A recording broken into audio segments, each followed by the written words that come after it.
আমাদের প্রিয় লাল সবুজের পতাকাটা তুমি কখনো খেয়াল করে দেখেছো? এটা শুধু একটা পতাকা নয়, এটি প্রতিটি রঙের প্রতীক।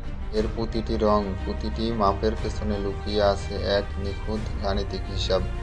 বাংলাদেশের জাতীয় পতাকার পটভূমি সবুজ, যা আমাদের সবুজ প্রকৃতি, উর্বর ভূমি আর জীবনের প্রতীক। আর মাঝখানে লাল বৃত্ত, স্বাধীনতার লাখো শহীদের রক্তের প্রতীক। কিন্তু মজার ব্যাপার জানো, এই লাল সবুজের বৃত্ত একদম মাঝখানে নয়।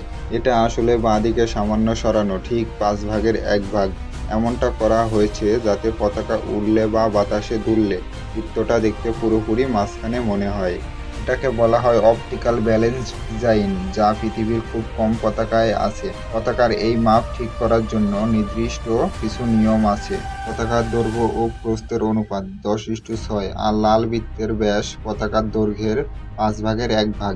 এই পতাকাটা 1972 সালে 17ই জানুয়ারি সরকারিভাবে গৃহীত হয়।